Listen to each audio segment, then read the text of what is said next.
Matt, what does this say? Sergio Marchionne has been trying to combine these two companies for a couple of years already. It is an absolute masterstroke by Sergio Marchionne. I mean, Why? It's simply amazing. Why? Because if you recall, for the last 6 months we've been talking about an IPO, right? And I'd have editors come and say, we need to do the story in the IPO, and I would say, there's not going to be an IPO. But more and more people were believing that there would be because the union was pressing for that as a sort of... it was a negotiating tactic. A negotiating tactic. And then Marchionne was using it as a negotiating tactic as well, but the union wanted more than $6 billion. Marchionne kept saying, I want to pay closer to $4 billion, and look who came out on top. Not only did he only pay $4.35 billion, but he got Chrysler to pay most of the cash for it, which is the most amazing part. Okay, but how is this deal going to help Fiat fundamentally? Yeah. So it's going to help Fiat in so many ways, and it's going to help us car guys too. For one thing, they're going to be able to bring the 4C over here and produce it, hopefully, in droves. What's a 4C? This is the little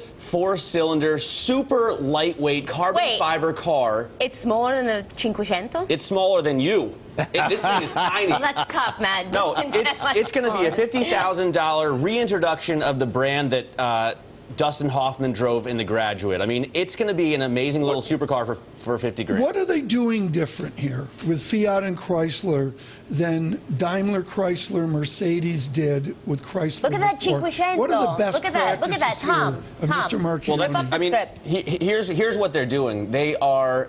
Christina, of course, can't be distracted from the Italian artwork. Yeah, I'm looking at a picture. What they're doing that Daimler Chrysler didn't do is they're using Chrysler to help them do better in Italy, whereas Daimler was trying to help Stuttgart do better in Detroit. So they're using Chrysler's $12 billion in cash to invest mostly in Italian factories and to help, for example, build a new Maserati on a Jeep platform. Is Fiat a basket case?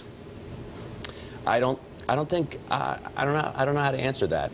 Is Fiat a basket? Well, you know what Fiat, so many brands. It's got somewhat of a not the best reputation for quality in Italy right now, but it could be turned around, and if it can, Sergio Marchionne could be the man to do it. Is that because the Maserati keeps breaking down?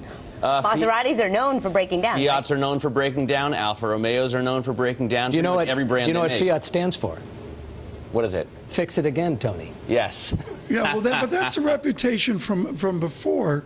But, you know, I mean, Christina, very importantly here, this transaction means Fiat shares are less dilutive, right? Exactly, because they're using cash, as Matt mentioned, from Chrysler's own balance sheet. So there's a little hit on that front. But, I mean, it is a genius move from Marchionne, and we're going to see him really push into the United States with the Fiat brand, because unlike in Italy, the Fiat brand here is not as tarnished, right? And well, what he really has to do first is solve the losses in Europe before he worries. Very quickly, is this the 13th day of Bitcoin? It isn't the 13th day of Bitcoin, but I can talk about Bitcoin all year long. Go away, man. Let me just say, because I'm from Silicon Valley and I hear this crap all the time. Yeah. Crap? Bitcoin is hogwash.